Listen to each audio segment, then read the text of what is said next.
colleagues, friends, glad to see so many people here in Trondheim. Thank you, Anders Iversen, you are there, and distinguished participants at this conference. I'm very glad to provide some welcoming remarks representing the Swedish Agency for Marine and Water Management. And let me first thank the host, Norwegian University, and the main organizers of the conference, the Norwegian Environment Agency, Hydropower, together with the university, and SINTEF Energy Research and the Norwegian Institute for Nature Research, NINA. And I think we are all very impressed by the strong community of organizations you have working on sustainable hydropower. Let me also thank the co-organizers, the program committee and the advisory committee for providing such an interesting and broad international program for the next few days. The Swedish Agency for Marine and Water Management that I represent is the government agency tasked to protect, restore, and ensure sustainable use of freshwater resources and seas, including fisheries management and fisheries management control. And we do this, of course, in partnership with many other organizations in Sweden. We are also representing and doing work on the marine spatial planning, and I will come back to that, the relevance for this work. So our role as a government agency is to ensure multi-sector engagement across government agencies to reach our national mission. And in that regard, we have a very strong cross-sectoral mandate in both the freshwater and the marine domains. And we report to the Ministry of Climate and Enterprise and the Ministry of Rural Affairs and Infrastructure in our Swedish system. So, ladies and gentlemen, we are very happy that this conference is referred to as a follow-up conference to the Sustainable Hydropower Conference arranged in northern Sweden in June 2019, almost 4 years ago.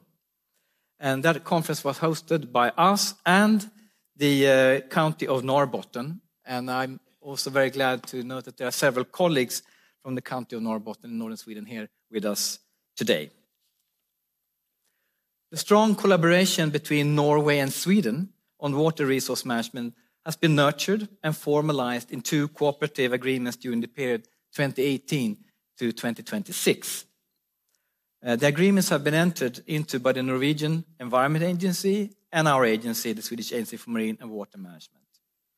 So both agencies, as we have heard, have a central role in the implementation of the EU Water Framework Directive in respective country, and we also work on marine affairs from different perspectives. And cooperation is essential since we share many catchment areas and have to deal with cross-border environmental issues, both in the freshwater and in the marine space. The focus on our partnership is on joint learning and sharing experiences on implementation, challenges and opportunities. In the 2019 conference in Norrbotten, that I had an opportunity to provide some closing remarks.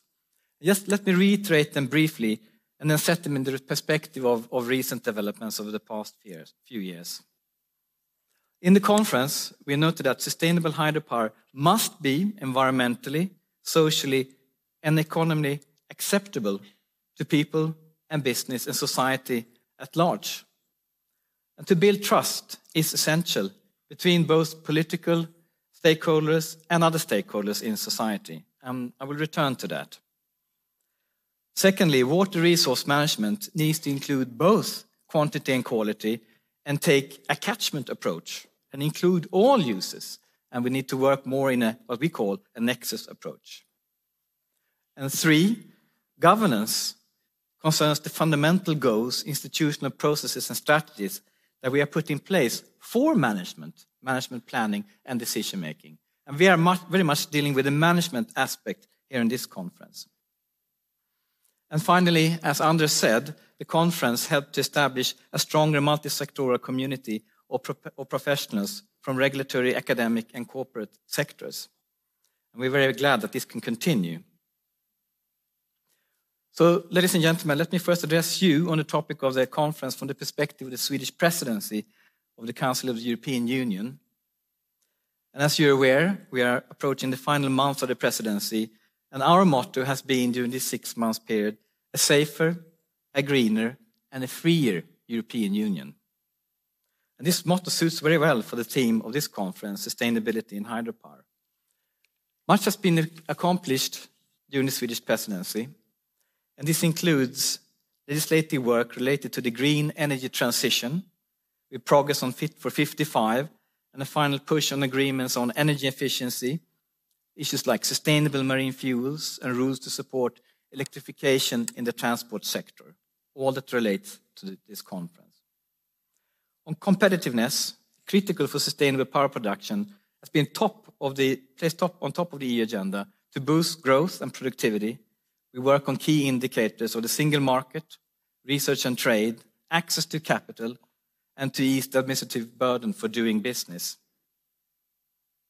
And some of these issues also, as we know, we refer to what we heard earlier on and discussed in this conference on the taxonomy, for example. And finally, regarding a safer Europe, the focus is, of course, on continuing to support Ukraine for as long as it takes. As we're all aware, Russia's full-scale invasion of Ukraine resulted in a European energy crisis, a crisis that was put on top of the burdens on people or society following the ease of the pandemic. And Russia's aggression has now reached a new milestone with the attack on the Novakashoka Dam on the Dnieper River. And I'm certain that many of you professionals here, as I am, are very concerned about the ecological and the human sufferings because of this outrageous crime. A 10 package of sanctions against Russia has also been agreed, and we are working now together with partners on an 11 sanctions package of sanctions on the way. You may wonder why I'm talking about this, but I think it relates very much to the challenges that we now have to deal with together. So let me provide some overviews then on how we see these challenges and opportunities. On this exhibit, you can see there are about 11,000 dams that we have built in Sweden, and that are part of our dam register managed by the SMHI. About 2,500 of these dams are linked to hydropower production and regulatory functions. And then we have another additional 9,000 to perhaps 15,000 other dams that exist in our system.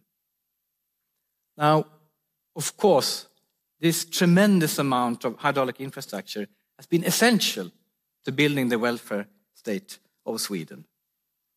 But as we heard, of course, from our colleague, the impacts are also tremendous. 40% of the river bodies are impacted by this water regulation. 2/3 of the total water lake surface area in Sweden is also regulated.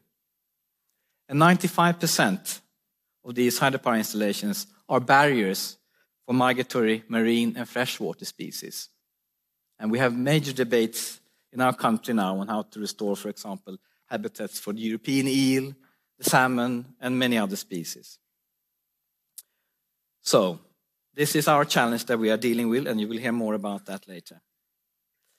So, on the other hand, the green energy transition. How are we going to meet what we have put on top of our agenda in Sweden for a 300 terawatt hours production by 2045 to meet our electrification targets and climate targets? And today in Sweden we produce about 140 terawatt hours per year, almost a little bit more than I just heard from Norway. And hydropower produces about half of this amount, about 71 terawatt hours per year. Nuclear, 51, wind, and then thermal, and at the end, some solar power production. So for us, this means a doubling of electricity production by 2045. And if we look upon this globally, and I'm glad we have colleagues from World Bank and others present here today, we need to triple electricity production in order to meet the climate Paris targets and also other health targets that are related to power production. So this is a tremendous challenge that we need to deal with. So how then do we strike a balance between electricity power production, not only hydropower, but production of electricity in general, and ecology, meeting the decarbonization agenda that we have put in front of us? So in Sweden, as we are implementing the EU Water Framework Directive and other environmental legislation, we put in place a 20-year plan to provide modern environmental permits for our hydropower. This was done in 2019. Multi-party agreement and part of legislation.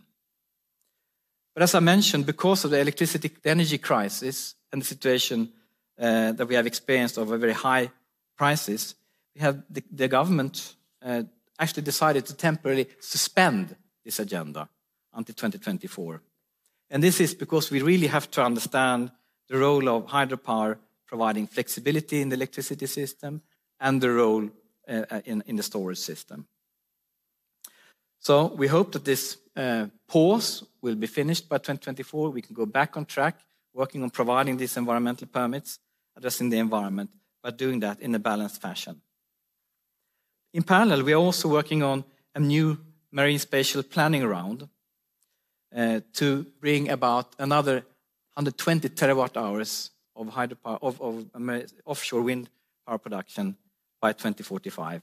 And you can see on the slides here some of those areas that have been looked at in the marine space. So that means producing as much offshore wind today as we are producing on land today. So what we can conclude is that a green-based, bio-based, or green energy transition really requires an integrated system planning and improved policy integration all the way from source to sea. Because these systems are, as we know, connected. We have to take this nexus approach from a very broad perspective from land, fresh water, and the oceans. There is lack of space for dams on land, and there is lack of space of new offshore power production in the marine space. And then, of course, we have to take a multiple approach in general and work on other measures. And in Sweden, we are looking at, of course, the shared investment planning, how we can look at the transmission grid also internationally and within Sweden. And we know that we also need to triple the investments in the transmission grid in order to take on board the new intermittent energy sources that we have. There's a new nuclear agenda being discussed in Sweden. Are we going to open up for new nuclear power production? We are looking at battery systems at large scale, also batteries connected to hydropower systems. And of course, all the issues of savings and efficiency. So in general, what we're talking about here now is relevant for the water courses, but I think we have to put them in a broader context as well and see how they relate to that. And this final slide, just to remind us again that we are also dealing with cultural heritage. We have to address that as we move forward with the new environmental measures and see how we link that to aesthetic values and cultural heritage in our freshwater systems and the marine space. So with that, Anders, thank you so much for organizing this, all of you, and we are very glad to be here. We have a big team from my agency, from the private sector stakeholders, and from the other government official bodies. Thank you. Thank you so much, Jakob.